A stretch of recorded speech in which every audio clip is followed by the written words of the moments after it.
አሊ ብን አቢ ጣሊብ ረዲየላሁ ዐንሁ በጣም ጥበበኛ የሆነ ንግግር ተናግረዋል። ሰዎች እሳቸው ዘንድ መጥተው ጥያቄ ጠይቀዋቸው የቂያም ቀን የሂሳብ የምርመራ ጉዳይን ጥያቄ ያነሱላቸው። ከይፈ ዩሐሲቡ ላሁ ልዒባድ ቢአኒን ዋሂድ አሏቸው። አላህ ባሮቹን በጠቅላላ የቂያም ቀን እንዴት ነው በአንድ ጊዜ የሚተሳሰባቸው አሉ። ምክንያቱም በአሁኑ ሰዓት ዓለማችን ላይ ወደ 7 ቢሊዮን የሚጠጉ ሰዎች አሉ። ከአባታችን አደም አለይሂ ሰላም ዘመን ጀምሮ እስካሁን ድረስ ያለው ከዚህ በኋላ የሚመጣውም ትውልድ ቢቆጠር ከቢሊዮን በላይ ትሪሊየን ኳትሪሊየን ሊገባ ይችላል። ይህን ያህል የሰው ዘር በትሪሊየን ወይ በኳትሪሊየን የሚቆጠር የሰው ዘር የቂያም ቀን በጌታችን አላህ ፍርድ ሚዛን ሲቆም እንዴት ነው ሁሉንም በአንድ ጊዜ የሚተሳሰባቸው? በአንድ ጊዜ እንዴት ነው አላህ የሚተሳሰባቸው? ምክንያቱም ዛሬ ፍርድ ቤት የምናየው አንድ ዳኛ የሚያስተናግደው በአንድ ጊዜ የአንድን ሰው ጉዳይ ነው። በወረፋ ነው፣ በሰዓት ነው፣ በቀጠሮ ነው። ሁለት ሰውን እንኳን በአንድ ጊዜ ማስተናገድ አይችልም። አላህ ቢሊዮኖቹን ትሪሊዮኖቹን በፊት ለፊቱ አቁሞ እንዴት ነው በአንድ የሚተሳሰባቸው ብሎ ተገርሞ ሲጠይቅ አሊ ብን አቢ ጣሊብ ምን አሉ? ከማ የርዙቁሁም ፊ አኒን ዋሂድ በአንድ ጊዜ ሲሳይ እንደሚሰጣቸው ነው አሉ። ምን ነው ዱንያ ላይ አላህ ሲሳይን ሲሰጥ መጀመሪያ ከሳዑዲ ነው እንደሚጀምረው? የሳዑዲ ሰዎችን ካጠገበ በኋላ ወደ ኤዥያ ነው የሚሄደው? ከዛ አውሮፓ፣ አፍሪካ እያለ ነው እንዴ? ሲሳይን በአንድ ጊዜ ለባሪያዎቹ እንደሚያወጣው በአንድ ጊዜ መተሳሰብ ይችላል።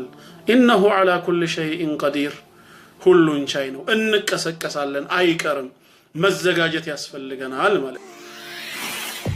ወደዚህ ምድር ለምንድን ነው የመጣ ነው? ፈጣሪ አምላካችን የሆነውን አላህን በብቸኝነት እናመልከውና እንገዛው ዘንድ ነው።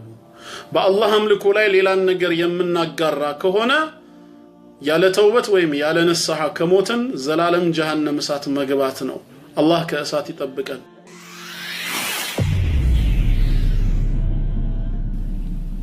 በአላህ አምልኮ ላይ አንዳችንም ነገር ሳያጋራ በተውሂዱ ጸንቶ በላኢላሃ ኢላላህ እምነት የሞተውን ባሪያውን በጀሃነም እሳት ላይቀጣው ነው። አላህን በብቸኝነት ተገዝቶ በዱንያ ላይ መኖር ጀነት ነው የሚከተው። አላህ የጀነት ሰው ይበለን። ይሄ ነው የሰዎች መብት። በዚህ ሰዓት ሙዓዝ ምን አለ ረዲየላሁ ዐንሁ? ቁልቱ አፈላ ኡበሽረ ናስ ያ ረሱለላህ ዐለይሂ ሰላቱ ወሰላም። ይህንን ሐዲስ ነው እንግዲህ ተመልከቱ። ሰዎቹን ላበስራቸው እንዲህ አለ። አላህን በብቸኝነት ካመለካችሁ በህይወት ዘመናችሁ እሱን ብቻ ከተገዛችሁ ካላጋራችሁበት ጀነት ይከታችኋል አይቀጣችሁም ብዬ ላበስራቸው እንዴ ሲል ቃለ ሰለላሁ ዐለይሂ ወሰለም ላ ቱበሽሩሁም አታበስራቸው አሉ። ፈየተኪሉ ይሳነፋሉ።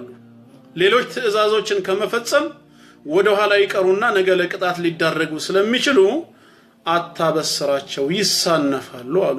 ግን ይሄው ሐዲሱን ሙሉን ዛሬ እየቀራ ነው አይደለም እንዴ? ብስራቱንም ሙዓዝ የጠየቀውንና እሳቸውም አታበስር ያሉትን ጭምር አብረን እኮ እዚህ ያነበብ ነው። ታዲያ እንዴት ወደኛ ደረሰ?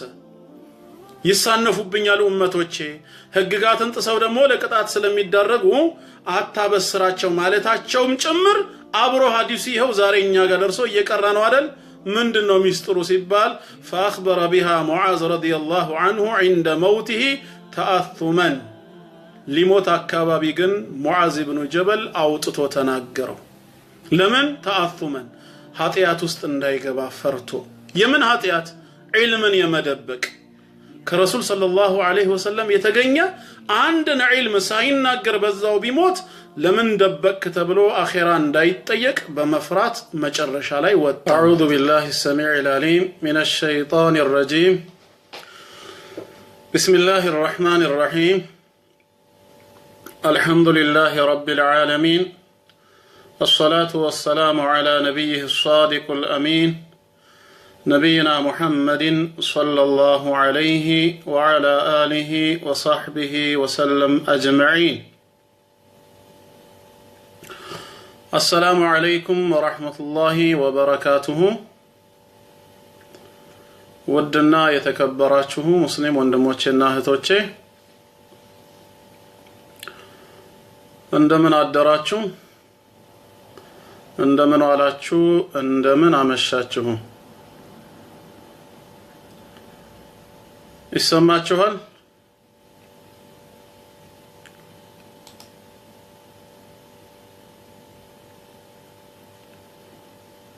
ድምጽ ደርሷችኋል?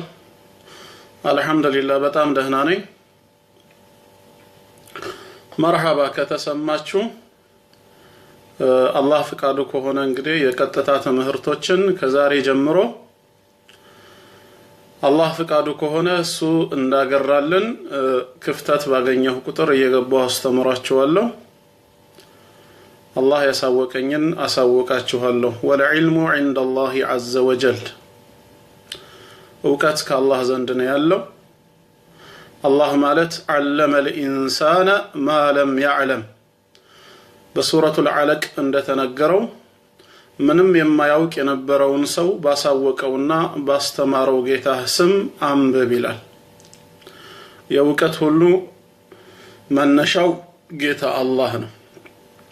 ሱረቱ ዙመር 39ኛው ሱራ ላይም እንደተናገረው ወአኽረጀኩም ፊ ቡጡኒ ኡመሃቲኩም ላ ተዕለሙነ ሸይአ ከእናቶቻችሁ ሆድ ወይም ከማህፀን ምንም ነገር የማታውቁ ሆናችሁ ነው ያወጣችሁ ይላል። ስለዚህ በትምህርቱ ላይ ያሉ እውነታዎች ሁሉ ከአላህ ናቸው። ስህተቶች በጠቅላላ ከኛ ድክመትና ከሸይጣን ጉትጎታ ይሆናል ማለት ነው። አላህ ፍቃዱ ሆኖ በሰላም ካቆየን እድሜንም ከሰጠን ለዛሬ የምንመለከተው ስለ 3 ጥያቄዎች ይሆናል።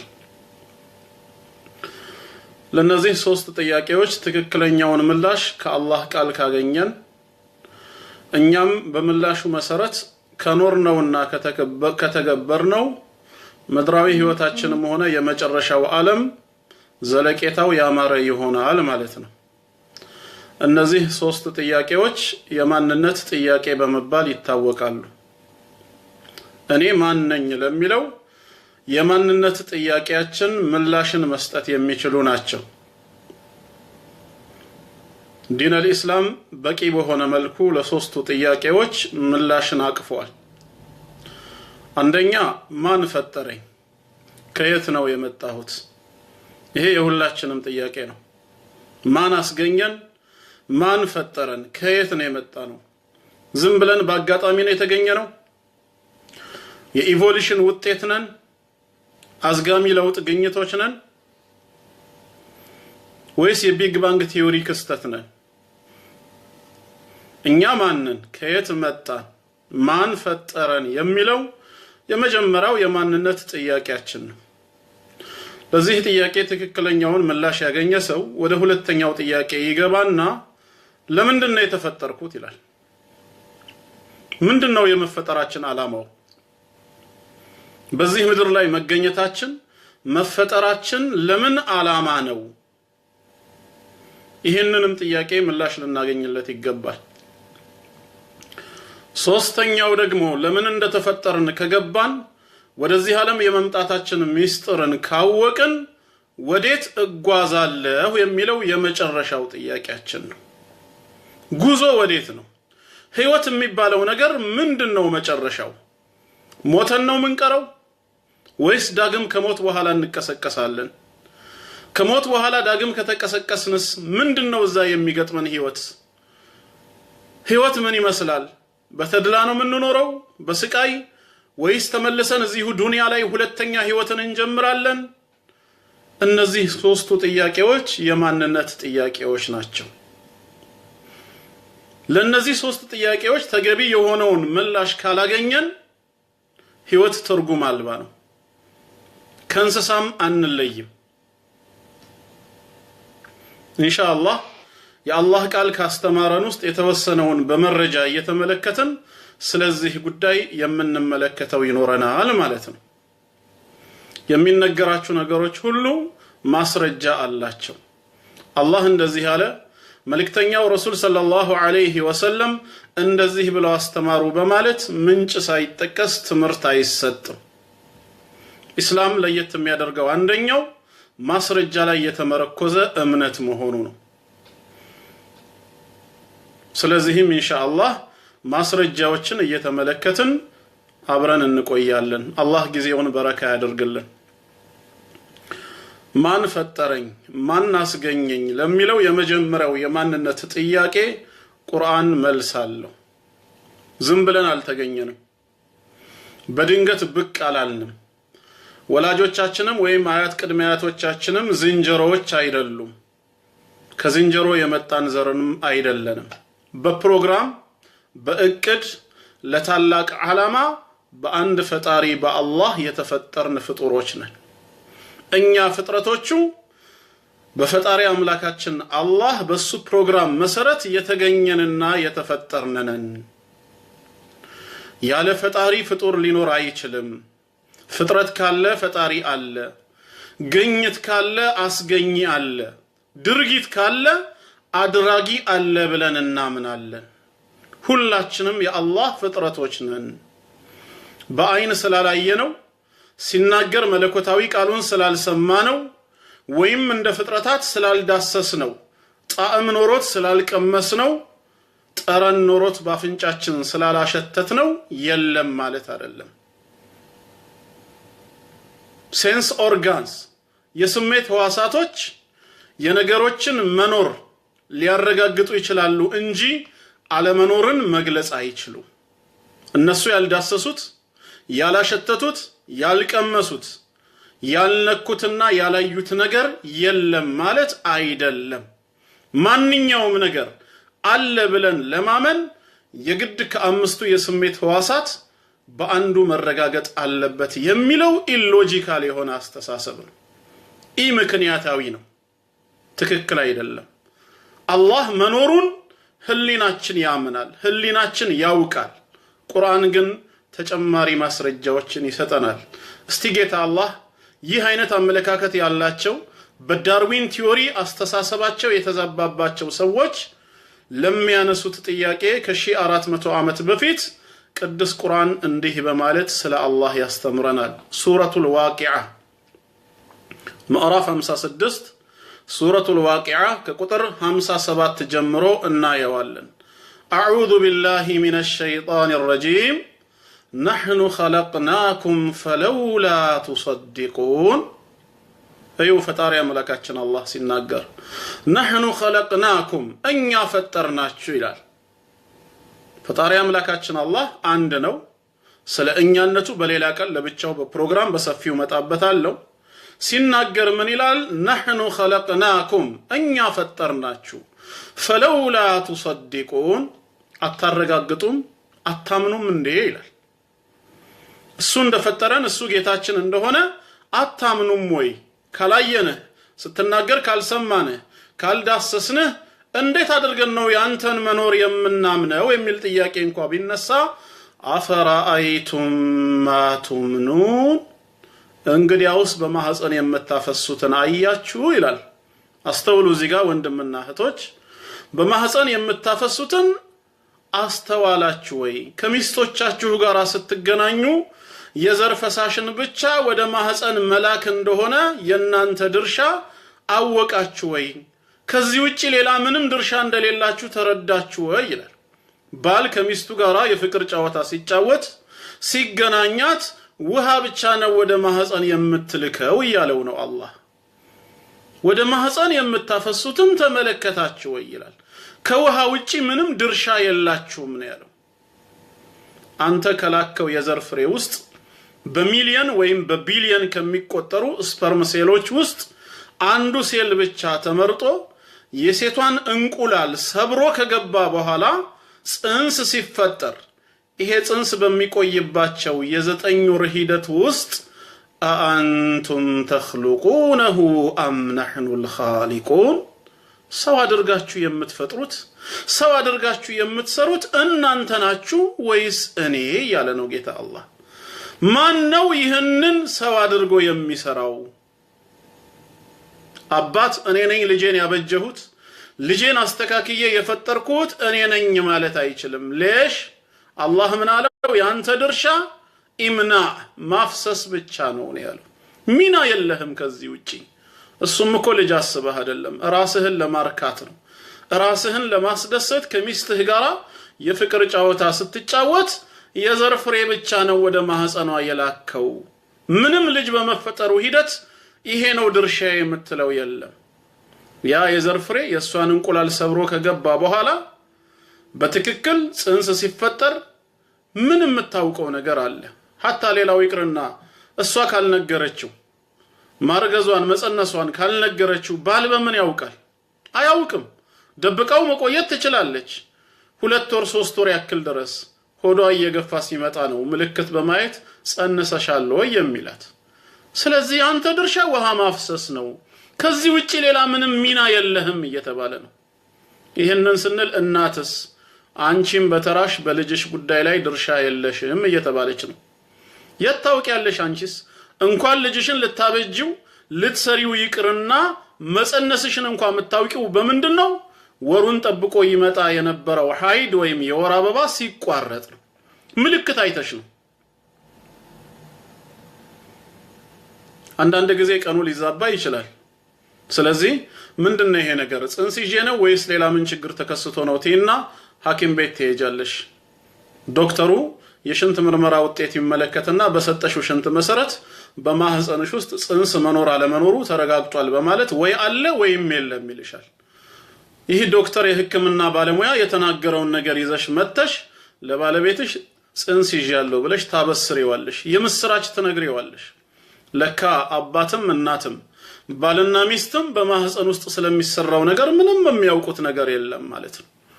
ሁለቱ ብቻ ፍቅርን በመጫወት አንደኛው ሌላኛው እርካታን ነው የሚፈልገው። ስለዚህ አላህ ምን አለ? አፈራአይቱም ማ ቱምኑን አአንቱም ተኽሉቁነሁ አም ነሕኑል ኻሊቁን። ያ ያፈሰሳችሁትን ነገር ሰው አድርጎ የሚሰራው እኔ ካልሆንኩኝ ማን ነው እያለ ነው። አይደለም በዳርዊን ቲዎሪ ዳርዊንን ራሱ በእናቱ ማህፀን በዚህ መልክ እኔ ነኝ የፈጠርኩት እያለ ነው ጌታ አላህ። ይሄ በራሱ ለኔ መኖር ማስረጃ ነው። ቁርአን በዚህ መልክ ነው የሚናገረው።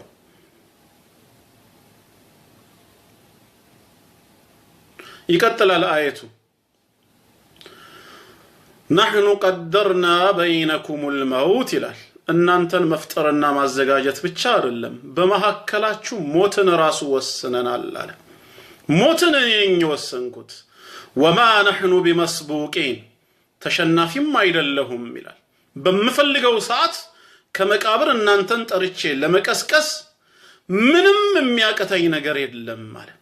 እናንተን ፈጥሬ ሞትን በውስጣችሁ ወስኜ በእለተ ሞታችሁ ከገደልኳችሁ በኋላ የውሙል ቂያም የቂያም ቀን ደግሞ ከምድር አፈር እናንተን መቀስቀስ እኔን የሚያቀተኝ ነገር አይደለም፣ ቀላል ነው። ከፈለኩኝ على أن نبدل أمثالكم يننتنو أمسايا كير أوتاتشوها اللوالا وننشئكم فيما لا تعلمون منم بما توقت ملكو آنساتشوها اللو دقامي أسغنياتشوها اللو إيهيس اسما من كبداتشو كموتن أفر كهونننا كبسبسن بوهالا داقم انديت النكسكسالن ميلون ونت لمكبل كبداتشو باروچه هوي ولقد علمتم النشأة الأولى የመጀመሪያይቷን አፈጣጠር በርግጥ አውቃችሁ አይደለም እንዴ ይላል። ከደካማ ውሃ ከዝልግልግ ስፐርም ከሱ መፈጠራችሁን ታውቃላችሁ አይደል? ፈለውላ ተዘከሩን ታዲያ አትገሰጹም አታስታውሱም? እናንተን ከደካማ ውሃ ካልነበራችሁበት ማምጣትና ማስገኘት ከቻልኩኝ አሁን ካላችሁበት መቃብር መቀስቀሱ እንዴት ይከብደኛል? ለምን ይሄንን አታስተውሉም እያለ ነው አላህ። ይሄ የኔ ስራ ነው የሚለው። አዎ የጌታችን የአላህ ስራ ነው። ስለዚህም አየቱ ረጅም ነው፣ እስከ ቁጥር 74 ድረስ ይሄዳል። ተአምራቱን አላህ የሚገልጽበት አምላክ መሆኑን የሚናገርበት ነው። አላህ አለ ብለን ስናምን እርግጠኞች ከመሆናችን ጋራ እነዚህንም አንቀጽ እንደ ማስረጃ መጠቀም ስለምንችል ነው። ሱረቱ ጡር ላይ እንሂድ። በምዕራፍ 52 ሱረቱ ጡር ቁጥር 35 እስከ 36 አላህ ምን ይላል በዚህ አየት ላይ? በምዕራፍ 52 ቁጥር 35 እስከ 36 አም ኹሊቁ ሚን ገይሪ ሸይ ያላንዳች ፈጣሪ ተፈጠሩ እንዴ ይላል። ፈጣሪ ሳይኖር እንዴት ፍጡር ሊኖር ይችላል? አድራጊ ሳይኖር እንዴት ድርጊት ይከሰታል? ሰሪ ሳይኖር እንዴት ስራ ይገኛል እያለ ነው። አም ኹሊቁ ሚን ገይሪ ሸይ ያላንዳች ፈጣሪ ተፈጠሩ። ፈጣሪ ሳይኖር ፍጡር ሊኖር አይችልም። አም ሁሙል ኻሊቁን ወይስ ራሳቸውን በራሳቸው ፈጠሩ ይላል አላህ። ራስንስ በራስ ማስገኘት ይቻላል? አይቻልም። ከመኖራችን በፊት የሌለን ባዶ ፍጥረታት ከሆነን ባዶ የሆነ ነገር ያለን ነገር ማስገኘት አይችልም። ስለዚህ ራሳችን በራሳችንንም መፍጠር አንችልም። አም ኸለቁ ሰማዋቲ ወልአርድ ወይንስ ሰማያትና ምድርን እነሱ ፈጠሩ ይላል ጌታ አላህ። ቢያንስ የነሱን መፈጠር አላህ እንዳስገኛቸው ካስተባበሉ እንኳ እሺ ሰማያትና ምድርን ማን የፈጠረው እያለ ነው። ለምንድን ነው ይሄንን የሚለው? አንደኛ በማንኛውም የሰው ልጅ ታሪክ ውስጥ ድሮ በእኛ ጊዜ ሰማይ ወይ ምድር የሚባል ነገር አልነበረም የሚል ሰው የለም። ተግባባን? በእኛ ጊዜ እኮ ምድር የሚባል ነገር የለም፣ ሰማይ የሚባል ፍጥረት የለም ብሎ የተናገረ ወይ የተጻፈ የለም። ይሄ ማለት በሌላ አገላለጽ ሰማይና ምድር ቢያንስ ከሰው በፊት ቀዳሚ ፍጥረት ነበሩ፣ ከሰው በፊት የነበሩ ፍጥረት ናቸው። ጉዳዩ እንደዛ ከሆነ ታዲያ ጥያቄው ምንድነው? እናንተን ፈጣሪን ስላላያችሁት አላህን ስላልተመለከታችሁት እኛን አልፈጠረንም ፈጣሪ የሚባል ነገር የለም የምትሉ ከሆነ ሰማያትና ምድር ከናንተ በፊት የነበሩ ቀዳማይ ፍጥረቶች ማን አስገኛቸው ታዲያ? እነሱን ማን የፈጠራቸው? ሶስቱ ጥያቄዎች የአላህን መኖር ነው የሚያሳዩት። አንድ ያለ አንዳች ፈጣሪ ተፈጠሩ እንዴ የሚለው የሚያሳየው ያለ ፈጣሪ ፍጥረት ሊኖር እንደማይችል፣ ያለ አድራጊ ድርጊት እንደማይከሰት፣ ያለ ሰሪ ስራ እንደማይኖር በመግለጽ እኛ ፍጥረቶቹ ፈጣሪ አምላክ አላህ መኖሩን የሚያሳይ ነው።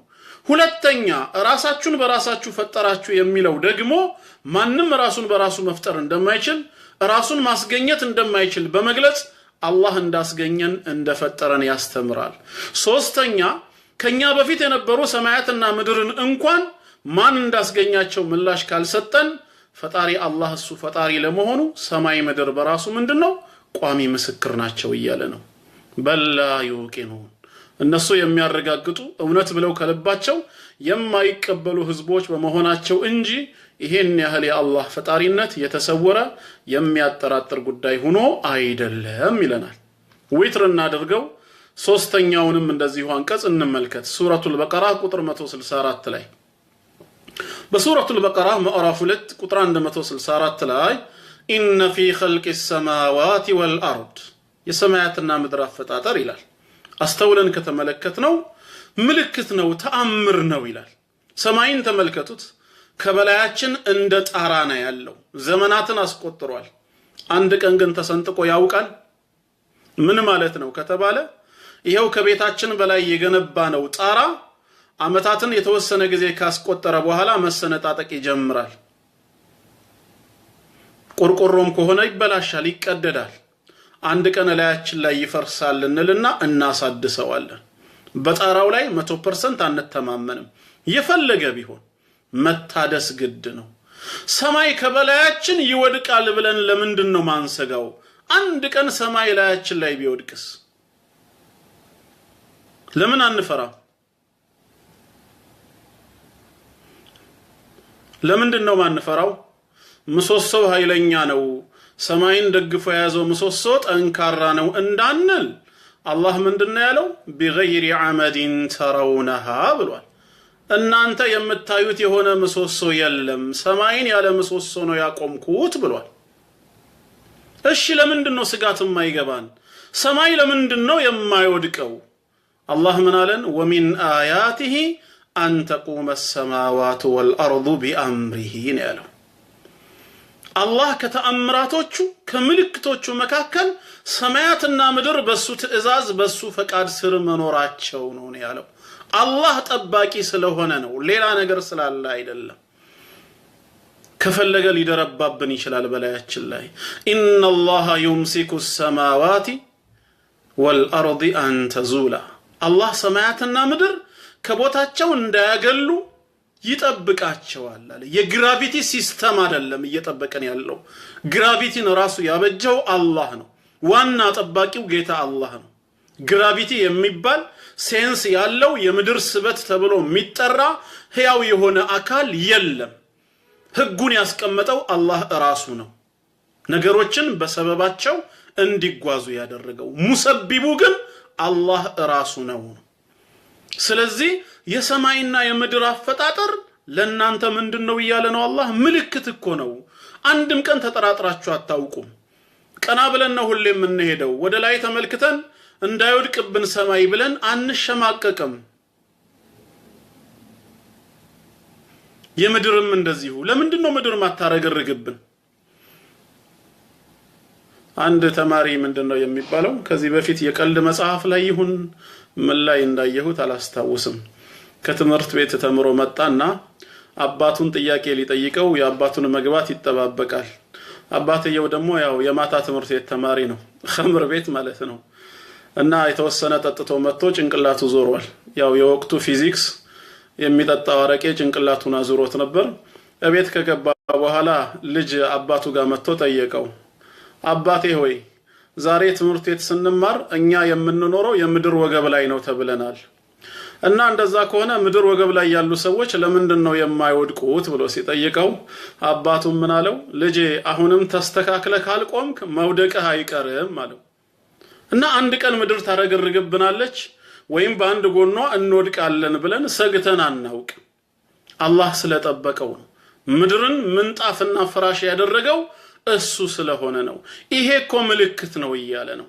በአላህ ለማመን ይሄ ብቻ ይበቃችኋል ኢነ ፊ ኸልቂ السماوات والارض واختلاف الليل والنهار ለቀጠለና የቀንና የሌሊት ደግሞ መተካካት አለ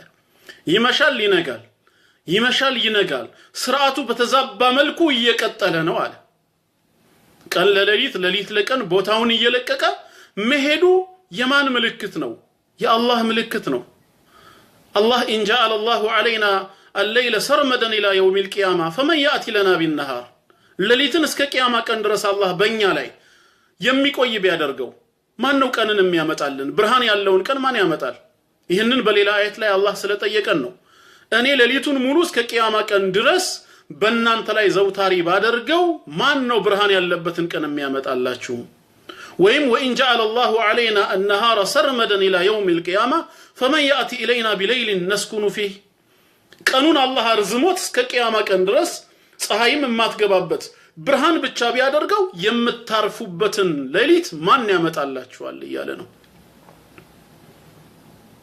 ሌሊትና ቀን ተተካክተው በዚህ ስርዓት መሄዳቸው والفلك التي تجري في البحر ለቀጠለና በባህር ላይ የምትንሻለለውም እንደዚሁ ጀልባ መርከብ ምልክት ናቸው ይላል አላህ ነው ከያገራው በባህር ላይ እንዳይሰጥሙ አላህ አግርቶት እኮ ነው እስቲ ምን አማን ኖሮ ነው በባህር ላይ ልክ ምድር ላይ እንደምንጓዘው ሰላም ብለን የምንሄደው ጀልባዎች ባህር ላይ እንዲጓዙ አላህ እኔ ነኝ ያገራሁላችሁ ይያለ ነው ይሄ ሁሉ ለኔ ማስረጃ ነው بما ينفع الناس ሰዎችን የሚጠቅም ነገር ይዛችሁ ተሸክማችሁ በባህር ላይ ትጓዛላችሁ وما انزل الله من السماء مما اللهم ከበላያችሁ ካረገዙ ዳመናዎች በዝናብ አማካኝነት ውሃን ያወርድላችኋል በህይወት የምትቆዩት በውሃ ሰበብ ነው ይሄ ሁሉ ለእናንተ ምልክት አይሆናችሁም ወይ فاحيا به الارض بعد موتها ምድር ከሞተች በኋላ ህያው ያደርጋታል ለም ያደርጋታል እጽዋትን እንድታበቅል በውሃ ሰበብ ምድርን ወደ ህይወት ይመልሳታል وبث فيها من كل دابة ከየተንቀሳቃሹ በምድር ላይም አላህ ይፈጥራል ይበትናል وتصريف الرياح ንፋሶችንም ወደሚፈልገው አቅጣጫ አላህ ያስኬዳቸዋል ያስጉዛቸዋል እነዚህ ሁሉ والسحاب المسخر بين السماء والارض በሰማይና በምድር መሃል ሆነውም አላህ የገራቸው ዳመናዎች አሉ ዝናብን ተሸክመው የሚጓዙ ለአያት لقوم يعقلون ለሚያስተነትኑ ለሚረዱ ለሚገነዘቡ ህዝቦች ምልክቶች ናቸው ይላል ፈጣሪ አምላካችን አላህ አለ فهو الحق መኖሩ ምንም የሚያጠራጥር ነገር አይደለም ስለዚህም ማን ፈጠረኝ ለሚለው ምላሻችን አላህ ነው የፈጠረን አላሁ خالق كل شيء አላህ የሁሉ ነገር ፈጣሪ ነው ከሱ ውጪ ሌላ ፈጣሪ የለም ከአላህ ውጪ ያለው በተቀላላ ምንድነው ፍጥረት ነው መخلوቅ ነው መላእክም በለው ሰውም ይሁን ጂንም ይሁን እንስሳውንም ነፍሳቱንም በራሪውንም እጽዋቱንም ጉዝ የሆነውንም ፍጥረት በጠቅላላ አላህ ፈጣሪ ነው። አላሁ ኻሊቁ ኩሊ ሸይ የሁሉም ነገር ፈጣሪ እኔ ብቻ ነኝ ይላል። እሱ ፈጣሪ ነው። ወማ ሲዋሁ መኽሉቅ ከአላህ ውጭ ያለው በጠቅላላ ፍጥረት ነው። ይሄ ነው እንግዲህ አንደኛው ጥያቄያችን ማን ፈጠረን ለሚለው። ወደ ሁለተኛው ነጥብ እንግባ። መርሐባ ከተግባባን በዚህ ለምንድነው የተፈጠርነው? አሁን ዋናው ጥያቄ እዚህ ጋር ነው። ለምንድነው ወደዚህ ዱንያ ላይ የመጣ ነው? የመፈጠራችንስ ዓላማ ምንድነው? እንደመፈጠር ከሆነ እንስሳዎችም ተፈጥረዋል። እኛ እንደምንኖረው እንስሳዎችም ይኖራሉ። የቤት እንስሳዎችን ምሳሌ አድርገን መውሰድ እንችላለን። በህይወት ነው እንኖራለን፣ እነሱም ይኖራሉ። እንበላለን፣ እንጠጣለን፣ እነሱም ይበላሉ፣ ይጠጣሉ። ስጋዊ ስሜታችንንም እንወጣለን፣ እነሱም ከመሰሎቻቸው ጋር ስጋዊ ስሜታቸውን ይወጣሉ። So what is the difference between human being and animals? ምንድነው በሰውና በእንስሳዎች መካከል ያለው ዋናው ልዩነት? ኮሩ ምንድነው ነው? ትምህርት ቤት ኤሌመንተሪ ላይ ስንማር ምንድን ነበር ይባል የነበረው? ሰውና እንስሳ የሚለየው በማሰብ ነው ይሉናል። እኛ ሰዎች ማሰብ እንችላለን፣ እነሱ በደመ ነፍስ ነው የሚጓዙት ይሉናል። ይሄ ነው እውነት ትልቁ ልዩነት። በቃ ይሄ ነው። ሰው ለምን እንደተፈጠረ ካላወቀ ማሰቡ ምን ይጠቅመዋል ታዲያ? ይሄማ ከሆነ ሰውም በሁለት እግሩ የሚሄድ እንስሳ ነው።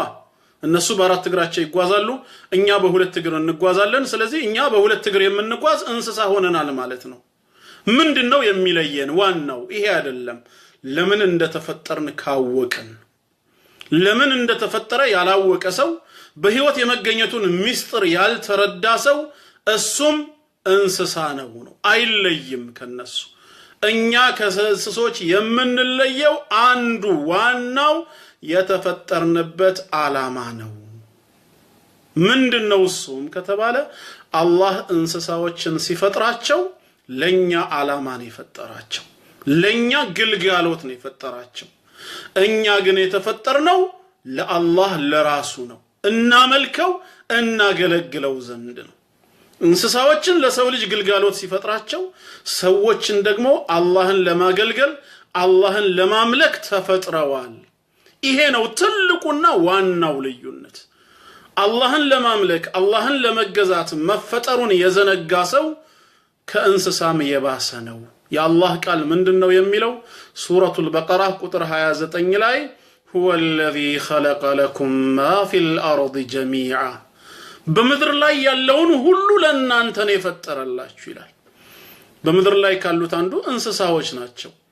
እንስሳዎች ለኛ ግልጋሎት ተፈጥረዋል። ስለዚህ ምን እናደርጋለን? እናርዳቸዋለን። እነሱንም በማረዳችን የኃጢአተኝነት ስሜት አይሰማንም። ወንጀል እንደፈጸምን አድርገንም አንቆጥርም። ለኛው ግልጋሎት ተፈጥረዋል። ይሄን አውቀናል ማለት ነው። ስለዚህ ከስጋቸው እንመገባለን፣ ወተታቸውን እንጠጣለን፣ ቆዳቸውን ደግሞ እንለብስበታለን፣ ብርድ እንከላከልበታለን። እኔስ ለምን ዓላማ ተፈጠርኩ ታዲያ? ከነሱ ለየው በምንድነው? አዎ አላህን ለማምለክ የተፈጠርኩ ነኝ። ይሄን ነው ማወቅ ያለብን። ቁርአን ምላሽ አለው። ሱረቱ ዛሪያት ቁጥር 55 እስከ 58 በማዕራፍ 51 ቁጥር 55 እስከ 58 ወذكر ገስጽ አስታውስ فإن الذكرى تنفع المؤمنين ያንተ ማስታወስና መገሰጽ አማኞችን ይጠቅማቸዋልና ሁሌም ማስታውስ وما خلقت الجن والإنس إلا ليعبدون ሰዎችንም ሆነ ጂኒ ወይም ጋኔልን እኔን ሊያመልኩኝ እንጂ ለሌላ ዓላማ አልፈጠርኳቸውም። ወደዚህ ምድር አላህ ሲፈጥረን ትልቁ ዓላማው እሱን በብቸኝነት እናመልከው ዘንድ ነው። ጌታ አላህ አምላካችን ፈጣሪያችን መሆኑን አውቀን እናመልከው ዘንድ ነው። ታዲያ እንዴት ነው የሲሳያችን ጉዳይስ? አላህን በማምለክ ጉዳይ ላይ ከተጠመድን ሲሳያችንንስ ማን ይችለናል ስንል ምን አለ ጌታችን? ማ ኡሪዱ ሚንሁም ሚን ሪዝቅ እኔ ከናንተ ሲሳይን አልፈልግም ማለት ወማ ኡሪዱ አን ይطعሙን እንዲመግቡኝም አልሻም ማለት ራሱ ሲሳይን ሰጪ ጌታ ነውና ኢነላህ ሁወ الرزاق ذو القوة المتين አላህ ራሱ ሲሳይን ሰጪ የብርቱ ኃይል ባለቤት ነው። እኔ የምፈልገው ከናንተ ተገዙኝ፣ አምልኩኝ ሲሳዩን እኔ እችላችኋለሁ ረሱል ሰለላሁ ዐለይሂ ወሰለምን ያናገረ ጌታ አላህ መልእክት ለኛ አስተላልፏል ኺጣቡ በሳቸው በኩል ሆኖ እሳቸውን ያናገረ ሙራዱ ግን እኛ ሆነናል ምንድነው ያለው አላህ ወአሙር አህለከ ቢሰላቲ ወስጠቢር ዐለይሃ ላ ነስአሉከ ሪዝቃ ቤተሰቦችህን በሰላት እዘዛቸው እንዲሰግዱ በሷም ላይ እስከ ዕለተ ሞትህ ጽና ላ ነስአሉከ ሪዝቃ ሲሳይን አንጠይቅህም ማለት አንተንም ሆነ ቤተሰቦችህን ትችላቸው ዘንድ ሲሳይ አንጠይቅህም ነህኑ ነርዙቁክ ለሲሳዩ እኔ በቃሃለሁ አለ እኔ ሲሳዩን ሰጣሃለሁ አንተ ግን ከነቤተሰብህ እኔን አምልከኝ እኔን ተገዛኝ እኔም ቤተሰቤም አላህን እናመልክ ዘንድ ተፈጥረናል ማለት ነው ይሄ ነው የተፈለገው ስለዚህ ወደዚህ ዓለም የመምጣታችን የመፈጠራችን ትልቁ ዓላማ ፈጣሪ አምላካችንን አላህን ልንገዛው ነው ሱረቱል በቀራ ከቁጥር 21 እስከ 22 ላይም ይሄን ሐሳብ እናገኛለን ማዕራፍ 2 ሱረቱል በቀራ ከቁጥር 21 እስከ ቁጥር 22 ያ አዩሃን ናስ እናንተ ሰዎች ሆይ ይላል ጌታ አላህ ሁላችንንም ነው የሚያናግረን ሰው ነኝ የሚልን በጠቅላላ መልእክቱ ይመለከተዋል እናንተ ሰዎች ሆይ اعبدوا ربكم الذي خلقكم يا እናንተን የፈጠራችሁ የሆነውን ጌታ አላህን አምልኩ ይላል ያልፈጠረ አይመለክም የሚመለከው ማን ነው ፈጣሪ ነው والذين من قبلكم ከናንተ በፊት የነበሩትንም የፈጠረና ያስገኘ የሆነ አያት ቅድመ አያቶቻችሁንም የፈጠረ የሆነውን አላህን ተገዙት لعلكم تتقون እሱን ትፈሩትና ትጠነቀቁ ዘንዳ اللهن أملكو تجزو الله اكو مالت الذي جعل لكم الأرض فراشا مدر لنا أنت منطاف يدرق الله شكو جيتانو إلال مدر يمتمج منطاف نج يتم بوتا بنهيد بات أتقرب بتنم بنتنيا بات انكلفنو يمي وسدن الا يولاي بيت انسرالن الا يولاي النار فالن لسولي جميم ما تشولو سيساياتشنم كلا يولاي نو مننا غنيو እሷቶችን መታበቅለው እሷ ነች ምድርን ለናንተ ምንጣፍ አርጌዋለሁ አለ ተመቻለች ለሁሉ ነገር ወሰማአ ቢናአ ሰማይን ደሞ ከላያችሁ ጣራ አርጌላችኋለሁ አለ ጣራ አድርጌላችኋለሁ ጣራነቷ ደሞ ምን ያምራል እንዴት ደስ ይላል ኮርኒስ ያለው ቤት ደስ እንደሚል ሁላ ኮርኒስ የሌለው ቤት እንደሚያስጠላ ታውቃላችሁ ጣራ የሌለው ቤት ውስጥ እንዴት ነው የምንኖረው ሰማይ ባትኖር ኖሮ ዝም ብሎ ክፍት ቢሆን ኖሮ አያስጠላም ነበር ፍጥረቱ ከላይ ሰማይ መሆኑ ጣራ መሆኑ ምንኛ ድንቅ አፈጣጠር ነው ታምራለች ሲመሽ ደሞ አላህ ምን ያደርጋታል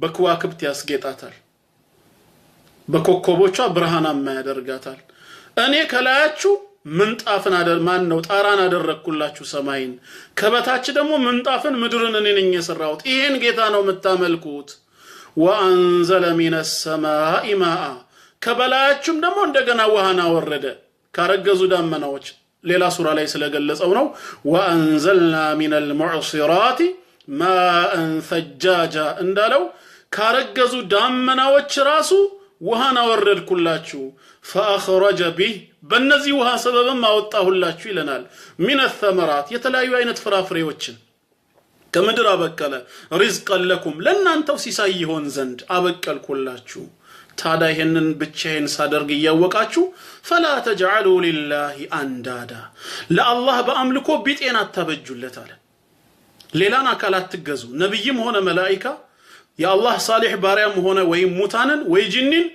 በመገዛት ቢጤን አታበጁለት ወአንቱም ተዓለሙን እናንተ ያወቃችሁ ይሄን ሁሉም ያደርገው አንድ አላህ ብቻ መሆኑን ያወቃችሁ አምልኮ ላይ ግን አታጋሩበት ነው የሚለው ለምንድን ነው የምናጋራው ወገባችንን የፈጠረው ጌታ አላህ ከሆነ ሩኩዕ ልናደርግ ልናጎነብስ የሚገባው ለሱ ብቻ ነው ዝቅ ብለን ስጁድ የምንወርደው ከአላህ ውጪ ለምንድን ነው ሰውነታችንን የፈጠረው እሱ ብቻ ነው ስለዚህ ከአላህ ውጪ ስግደት ለፍጡር አይገባም ዒባዳ ለአንድ አላህ ብቻ የሚገባ የአላህ ግላዊ መብቱ ነው በእኛ መፈጠር ላይ እኮ ፍጥረታት ድርሻ የላቸውም አላህን ያገዘው ወይ ያማከረው ሐሳብ ያቀበለው የለም በራሱ ዕውቀት በራሱ ችሎታ በራሱ ጥበብ ከሆነ የፈጠረን ስናመልከውም ብቻውን እንድናመልከው ነው የሚፈልገው ይሄን ሁሉ ያወቃችሁ ቢጤን አታበጁልኝ ነው የሚለው መገዛት ካለብን ይሄን ጌታ ብቻ ነው ነቢያትንም እኮ የላከው ለዚህ ዓላማ ነው ለሌላ አይደለም የተፈጠርነው ለዒባዳ ነውና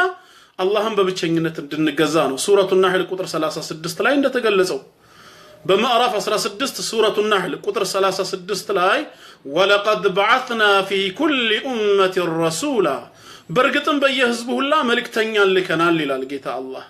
ለምን ዓላማ ነው የላካቸው? አን ዕቡዱላህ አላህን በብቸኝነት ተገዙ፣ ወጅተኒቡ ጣጉት ከአላህ ውጭ ያለ አምልኮ በጠቅላላ ጣዖት ነውና ጣዖታትንም ከመገዛት ራቁ በማለት የነቢያቶች ሁሉ ዳዕዋ በዚህ መሰረት ላይ ነው የቆመው። አላህ የላካቸው መልእክተኞች ሁሉ ይሄን ትምህርት ሲያስተምሩ ነበር።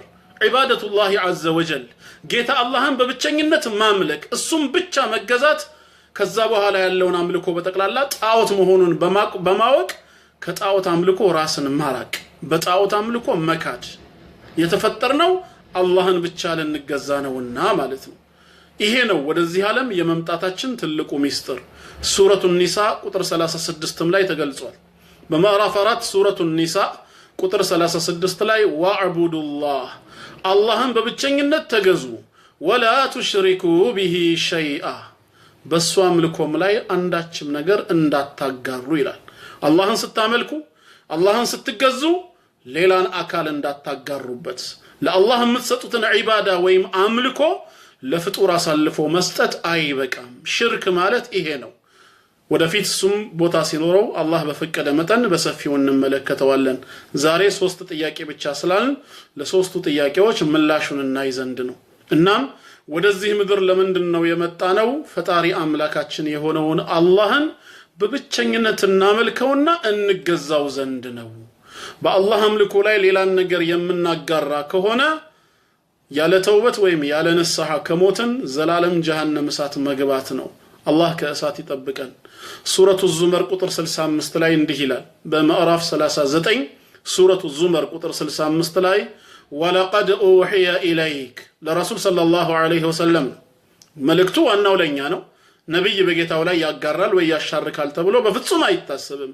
ነገር ግን ጉዳዩን በእነሱ በኩል ማድረጉ ለኛ የሚያሳየው ምንድነው? ለነቢያቶች እንኳን እንደዚህ አይነት ትእዛዝ ከተሰጣቸው እኛ ደካማዎቹ ምን ያህል ጥንቃቄ ማድረግ እንዳለብን ትምህርት ለመውሰድ ነው። ወለቀድ ኡሕየ ኢለይክ በርግጥም ወደ አንተ ወህይ ወርዶልሃል ይላል፣ ወደ ረሱል ሰለላሁ ዐለይሂ ወሰለም።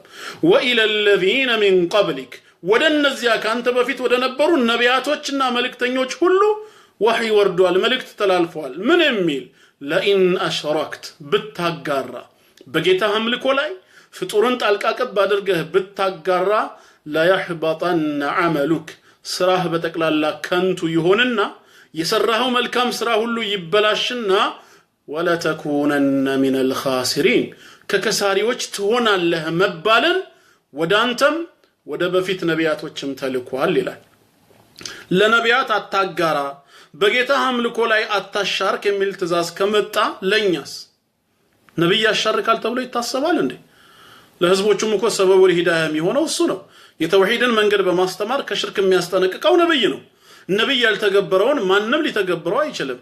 ስለዚህም ይሄን ጌታ አላህ ምን አደረገው? ጥንቃቄ እንወስድ ዘንድ በዚህ መልክ አስተምሮናል ማለት ነው። እና የተፈጠርነው ለምንድን ነው ለሚለው መልስ ለመስጠት እንዘጋጅ። ፈጣሪ አምላካችንን አላህን ልናመልክ፣ እሱን ብቻ ልንገዛው ነው። ስንገዛው ደግሞ አናጋራም ነው። ከአላህ ውጭ ያለ አምልኮ በጠቅላላ ሽርክ ነው የሚባለው። ነብይ ማምለክ አይሰራም፣ መልአክን ማምለክ አይሰራም፣ ሷሊህ ደግ የሆነ ሰውን ማምለክ አይሰራም፣ ጂኒዎችን ማምለክ አይሰራም፣ ሙታኖችንም አናመልክ። አላህ በብቸኝነት ይመለካል። ኢማሙ አልቡኻሪና ሙስሊም እንደዚሁ በሰሂሃቸው እንደዘገቡት ሙዓዝ ኢብኑ ጀበል ረዲየላሁ ዐንሁ ሲናገር ምን ይላል? ኩንቱ ረዲፈ ነብይ ሰለላሁ ዐለይሂ ወሰለም የውመን ዐላ ሒማር። አንድ ቀን ይላል ሙዓዝ ረዲየላሁ ዐንሁ ከአላህ መልእክተኛ ጋር ሆኜ በአህያ ከኋላቸው ተፈናጥጬ ቁጭ ብዬ ነበር። فقال النبي صلى الله عليه وسلم لمعاذ رسول صلى الله عليه وسلم معاذ بن جبل ምንድነው ያሉት? ያ ሙዓዝ አንተ ሙዓዝ ሆይ ያሉት። قلت لبيك يا رسول الله አቤት አንቱ የአላህ መልእክተኛ ሆይ አልኩኝ። قال أتدري ما حق الله على العباد አላህ በባሮቹ ላይ ያለውን መብት ታውቃለህ እንዴ? አላህ በባሮቹ ላይ ያለውን መብት ምን እንደሆነ ታውቃለህን ሲሉት ምን አለ? እሱም وما حق العباد على الله عندهم باروች በአላህ ላይ ያላቸው መብት ባሮች በአላህ ላይ ያላቸው መብት ምን እንደሆነ ታውቃለህን ከዛ ሙዓዝ ምን አለ አላሁ ወረሱሉሁ አዕለም አላህና መልእክተኛው የበለጠ ያውቃሉ ይነገረኝ ወንድምና እህቶች ትኩረታችሁ ከኔ ጋር ይሁን ኢንሻአላህ ሐሳባችሁን እንዳይሰርክባችሁ አላህና መልእክተኛው የበለጠ ያውቃሉ በማለት ምላሽን ሰጠ እሳቸው ምን አሉ فقال صلى الله عليه وسلم حق الله على العباد أن يعبدوه ولا يشركوا به شيئا الله በባሮቹ ላይ ያለው መብት أن يعبدوه ብቻውን ሊያመልኩት ነው ولا يشركوا به شيئا በሱ አምልኮ ላይም አንዳች ሳያጋሩበት እንዲገዙት ነው ይሄ የማን መብት ነው የአላህ መብት በእኛ ላይ ያለው ብቻውን ልናመልከው ላናጋራበት ይሄን ካደረግንስ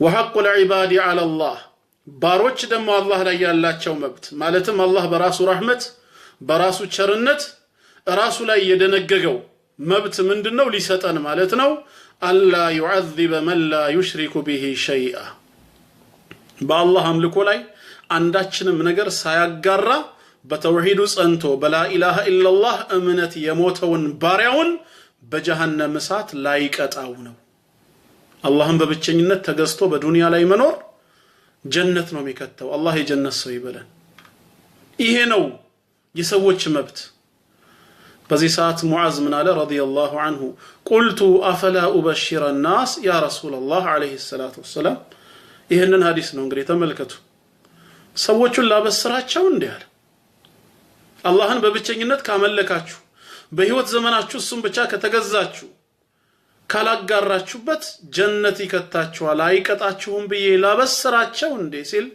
قال صلى الله عليه وسلم لا تبشرهم አታበስራቸው አሉ فيتكلوا ይሳነፋሉ ሌሎች ትዕዛዞችን ከመፈጸም ወደ ኋላ ይቀሩና ነገ ለቅጣት ሊዳረጉ ስለሚችሉ አታበስራቸው ይሳነፋሉ አሉ ግን ይሄው ሐዲሱን ሙሉን ዛሬ እየቀራ ነው አይደለም እንዴ ብስራቱንም ሙዓዝ የጠየቀውንና እሳቸውም አታበስር ያሉትን ጭምር አብረን እኮ እዚህ ያነበብ ነው ታዲያ እንዴት ወደኛ ደረሰ ይሳነፉብኛል ኡመቶቼ ህግጋትን ጥሰው ደግሞ ለቅጣት ስለሚዳረጉ አታበስራቸው ማለታቸውም ጭምር አብሮ ሐዲሱ ይሄው ዛሬ እኛ ጋር ደርሶ እየቀራ ነው አይደል ምንድነው ሚስጥሩ ሲባል فاخبر بها معاذ رضي الله عنه عند موته تاثما ሊሞት አካባቢ ግን ሙዓዝ ኢብኑ ጀበል አውጥቶ ተናገረው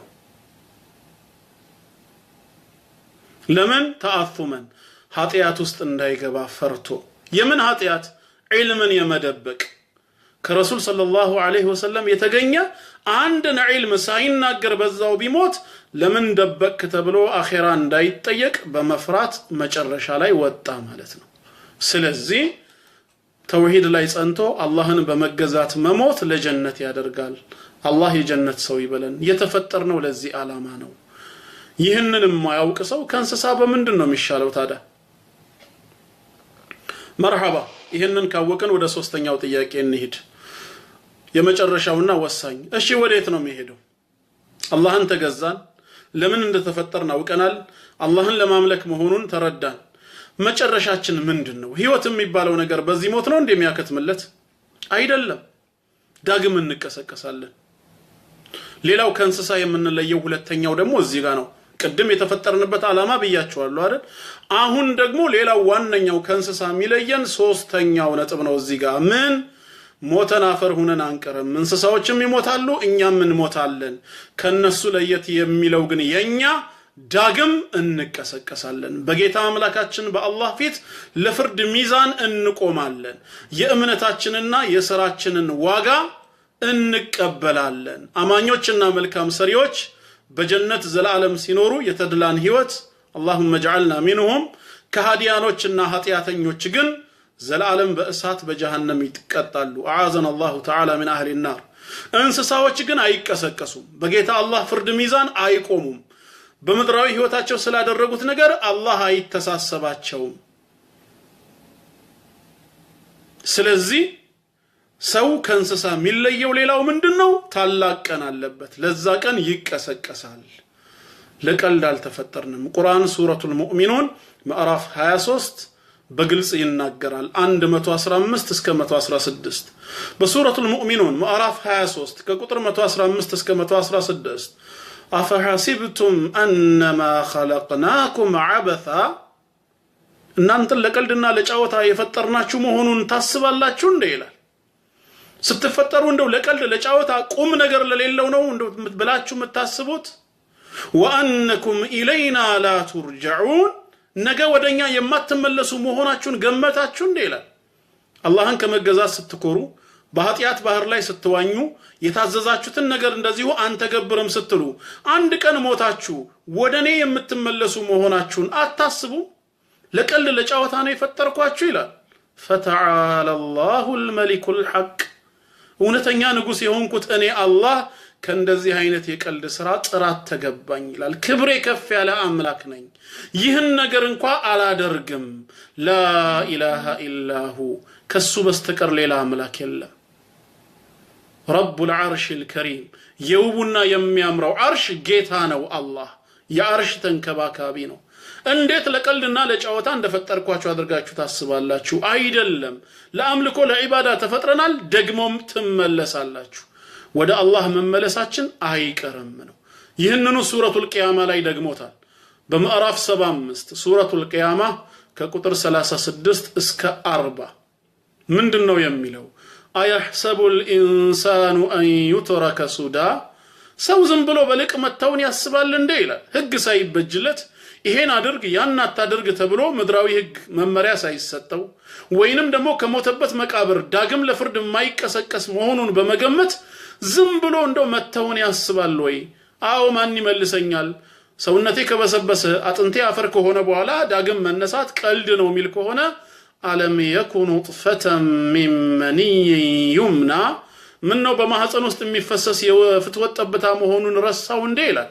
ትላንት እኮ ስትፈጠር አንተ በማህፀን ውስጥ የሚፈሰስ የሆንክ የዘር ፈሳሽ ሽታው የሚያስጠላ የሚገማ የሆነ ማለት ነው። ስፐርም ሴል ነበርክ እኮ ትላንትና። ثم كان علقة ከዛ በኋላ ነው የረጋ ደም የሆንከው። فخلق فسوى ፍጥረቱንም በማስተካከል ሰው አድርጎ በዚህ በሚያምር ቁመና እኔ ነኝ የሰራሁህ እኮ። فجعل منه الزوجين الذكر والأنثى ከዚህ የዘር ፈሳሽ እኮ ነው ሁለት ጥንዶችን ወንድና ሴት አድርጌ የፈጠርኩት። በዚህ መልኩ እኔ የሰራሁኝ ጌታ አለይሰ ዛሊክ ታዲያ አይደለም እንዴ ይላል። ይጠይቀናል። ቢቃዲሪን ቻይ አይደለሁምን አላ አን ዩህይየል መውታ ሙታንን ከመቃብራቸው ሕያው በማድረግ አልችልም እንዴ ይላል። በላ እንዴታ ነው መልሳችን። ትችላለህ ነው። ስለዚህ ለቀልድ አይደለም የተፈጠርነው፣ እንመለሳለን። አይከብደውም ለጌታችን። ምን እንዳለ ታውቃላችሁ? ጌታችን ሱረቱ ሉቅማን ቁጥር 28 ላይ በማዕራፍ 31 ሱረቱ ሉቅማን ቁጥር 28 ላይ ማ ኸልቁኩም ወላ ባዕተኩም አለ። እናንተን መፍጠርና መቀስቀስ ምንም አይደለም አለ አላህ። እናንተን በሚሊየን በቢሊየን በትሪሊየን የምትቆጠሩ የአደም ልጆችን ከመጀመሪያው ሰው እስከ ቂያማ ቀን ድረስ ያለው እናንተን መፍጠርና ከመቃብር መቀስቀስ እኮ አይደለም ኢላ ከነፍሲን ዋሂዳ ልክ እንደ አንዲት ነፍስ እንጂ አለ። ቢሊዮኖችን መፍጠር ለአላህ አንድ ሰው እንደ መፍጠር ነው። ቢሊዮኖችን ከመቃብራቸው መቀስቀስ አንድ ሰው እንደ መቀስቀስ ነው። ቁጥራችሁ ስለበዛ ጌታ አላህ አይከብደውም። ተግባባን? አሊ ኢብኑ አቢ ጣሊብ ረዲየላሁ ዐንሁ በጣም ጥበበኛ የሆነ ንግግር ተናግረዋል። ሰዎች እሳቸው ዘንድ መጥተው ጥያቄ ጠይቀዋቸው የቂያም ቀን የሂሳብ የምርመራ ጉዳይን ጥያቄ ያነሱላቸው። ከይፈ ይሐሲቡ አላሁ العباد بآن واحد አሏቸው። አላህ ባሮቹን በጠቅላላ የቂያም ቀን እንዴት ነው በአንድ ጊዜ የሚተሳሰባቸው አሉ። ምክንያቱም በአሁኑ ሰዓት ዓለማችን ላይ ወደ 7 ቢሊዮን የሚጠጉ ሰዎች አሉ። ከአባታችን አደም አለይሂ ሰላም ዘመን ጀምሮ እስካሁን ድረስ ያለው ከዚህ በኋላ የሚመጣውም ትውልድ ቢቆጠር ከቢሊዮን በላይ ትሪሊየን ኳትሪሊየን ሊገባ ይችላል። ይህን ያህል የሰው ዘር በትሪሊየን ወይ በኳትሪሊየን የሚቆጠር የሰው ዘር የቂያም ቀን በጌታችን አላህ ፍርድ ሚዛን ሲቆም እንዴት ነው ሁሉንም በአንድ ጊዜ የሚተሳሰባቸው? በአንድ ጊዜ እንዴት ነው አላህ የሚተሳሰባቸው? ምክንያቱም ዛሬ ፍርድ ቤት የምናየው አንድ ዳኛ የሚያስተናግደው በአንድ ጊዜ የአንድን ሰው ጉዳይ ነው። በወረፋ ነው፣ በሰዓት ነው፣ በቀጠሮ ነው። ሁለት ሰውን እንኳን በአንድ ጊዜ ማስተናገድ አይችልም። አላህ ቢሊዮኖቹን ትሪሊዮኖቹን በፊት ለፊቱ አቁሞ እንዴት ነው በአንድ የሚተሳሰባቸው ብሎ ተገርሞ ሲጠይቅ አሊ ኢብኑ አቢ ጣሊብ ምን አሉ? ከማ የርዙቁሁም ፊ አን ዋሂድ በአንድ ጊዜ ሲሳይ እንደሚሰጣቸው ነው አሉ። ምን ነው ዱንያ ላይ አላህ ሲሳይን ሲሰጥ መጀመሪያ ከሳዑዲ ነው እንደሚጀምረው? የሳዑዲ ሰዎችን ካጠገበ በኋላ ወደ ኤዥያ ነው የሚሄደው? ከዛ አውሮፓ አፍሪካ እያለ ነው እንዴ? ሲሳይን በአንድ ጊዜ ለባሪያዎቹ እንደሚያወጣው በአንድ ጊዜ መተሳሰብ ይችላል። ኢነሁ ዐላ ኩሊ ሸይኢን ቀዲር ሁሉን ቻይ ነው። እንቀሰቀሳለን፣ አይቀርም፣ መዘጋጀት ያስፈልገናል ማለት ነው። ስለዚህም ኢንሻአላህ ሶስቱ ጥያቄዎቻችን ኢስላም በቂ ምላሽ አለው እና ያው ሰዓቱንም አላረዝምባችሁም እዚህ ላይ አቆመዋለሁ። የዛሬን ትምህርት በዚህ እናጠናቅቅና ክፍል 2 3 እያለን አንዳንድ ርዕሶችን እያነሳን ወደፊት በሰፊው እንማራለን። ዲናችንን እንማር፣ እንጠንክር፣ በእምነታችን እንጽና። ኢስላም ውብ የሆነ ሃይማኖት ነው። ለሁሉ ነገር ማስረጃ አለው። ቀጥታ ግልጽ የሆኑ ሰውን የሚማርኩ የቁርአን መልእክቶች አሉ። አላህ በሰማነው እምነትን በልባችን ያኑረው። እስልምናን ጽናቱን ሰጥቶን በኢስላም መንገድ ላይ የምንሞት ያደርገን። ወሰላሙ ዐለይኩም ወራህመቱላሂ ወበረካቱሁ።